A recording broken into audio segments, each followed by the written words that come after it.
Perih, Roy Suryo sindir MotoGP, aib SBY dikorek tanpa ampun. Ditulis oleh X Hardy dari siwar.com. Fix, Marc Marquez tidak ikut di MotoGP Mandalika saat ini karena cedera kepala. Jadi meski ada Fabio Quartararo de kakak, rasanya triliunan uang APBN yang keluar bagaikan masakan rebusan, bakaran, kukusan, tapi tanpa gorengan. Apalagi cuaca sedang hujan, upaya dukun bagaimana? Begitulah cuitan dari Roy Suryo. Saya tahu publik sangat ingin mendengarkan dia menyanyikan lagu Indonesia Raya. Soalnya suaranya bagus sih. You know lah what I mean?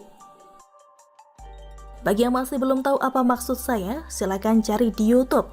Dari cari Roy Suryo nyanyi lagu Indonesia Raya, lalu lihat kolom komentar. Dijamin kalian akan sangat terhibur.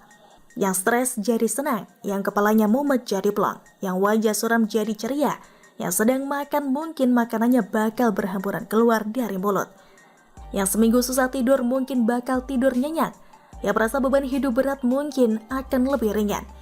Mari kita kupas apa yang dimaksudkan Roy Suryo melalui cuitannya.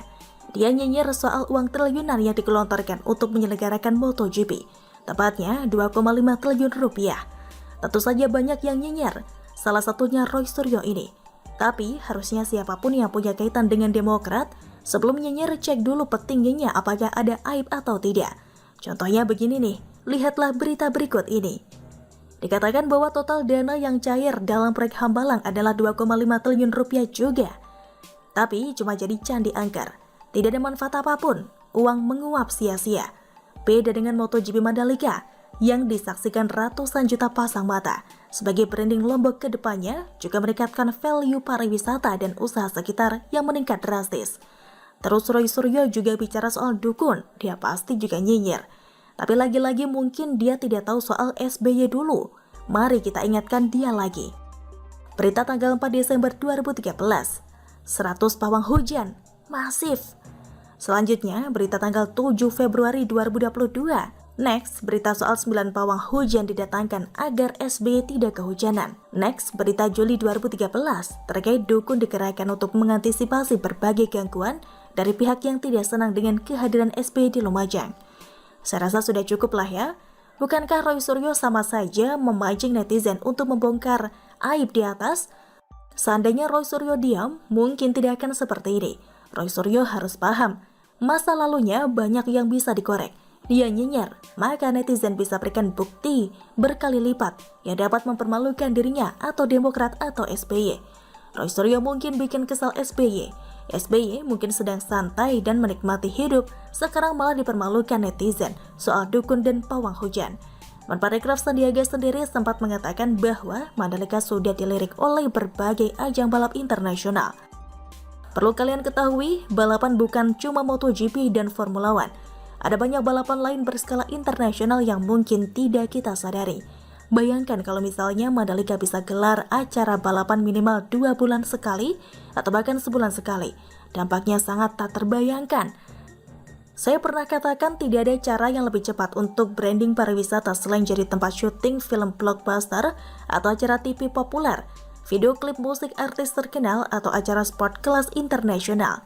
Ini jauh lebih efektif ketimbang promosi di TV, billboard atau reklame. Jadi buat Roy Suryo, tolong kalau bisa lihat ke diri sendiri dulu deh. Tengok ke belakang, ke masa lalu. Lihat betapa banyaknya hal yang memalukan. Publik pun langsung bisa teringat dengan lagu Indonesia Raya dan panci tiap kali mendengar namanya. Dia sindir MotoGP malah SBY yang kena getah.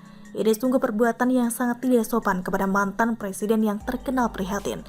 Untung saja SBY orangnya penyabar, tidak suka lempar HP dan gebrak meja kayak capres gagal itu.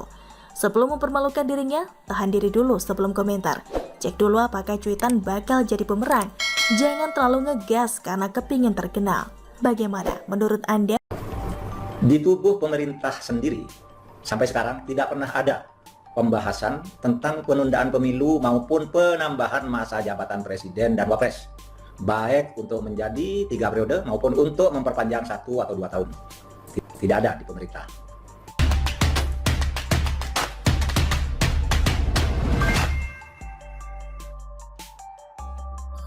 Untung saja Mahfud MD batalkan rakor bahas isu penundaan pemilu. Ditulis oleh X Hardi dari siwar.com. Beredar kabar kalau Kemenko Polhukam menginisiasi rapat koordinasi membahas penundaan pemilu 2024 di Balikpapan, Kalimantan Timur. Acara ini sebenarnya direncanakan digelar pada hari ini dengan mengundang KPU dan Bawaslu sebagai narasumber. Dalam hati saya berpikir, ini drama apa lagi yang sedang dipertontonkan? Dari sini saja saya bisa menebak bakal mudah digoreng oleh kelompok sebelah, apalagi kadrun yang sudah lama tidak makan nasi bungkus akibat sepi job demo. Membahas penundaan pemilu, ini bisa ambigu dan tidak jelas. Bisa diartikan rapat menyikapi isu penundaan pemilu dan meyakinkan masyarakat mengenai pemilu tetap di tahun 2024. Tapi bisa juga diartikan sebagai membahas skema dan prosedur penunda pemilu. Dengan ketidakjelasan ini justru bakal jadi sasaran empuk kelompok sebelah untuk membuat narasi tajam dengan mudah. Pada logikanya, kalau memang tidak ada niat untuk menunda pemilu, cukup diam saja dan tetap yakinkan publik soal pemilu 2024. Kalau ada rapat bahas penundaan pemilu, ada kecurigaan bahwa ini semacam test the water dengan melihat reaksi dari KPU dan Bawaslu. Kalau oke, lanjut ke next step. Ini mudah sekali dijadikan senjata untuk menciptakan kegaduhan politik.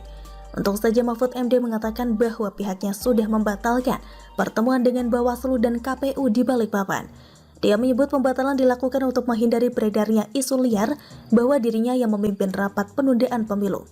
Ya, itu kita batalkan, karena itu akan menimbulkan isu liar seakan-akan kita mengagendakan. Padahal sebenarnya kita mau menjelaskan kepada masyarakat bahwa agenda pemerintah tetap, kata Mahfud. Mahfud menegaskan pemerintah tetap fokus mempersiapkan pelaksanaan pemilihan umum atau pemilu 2024 mendatang. Jadi pemerintah tetap menyiapkan jadwal 2024 untuk pemilu presiden dan wapres, serta legislatif dan pilkada serentak. Urusan parpol di DPR silakanlah. Kita akan bekerja secara profesional sesuai dengan tugas dan fungsinya, katanya lagi.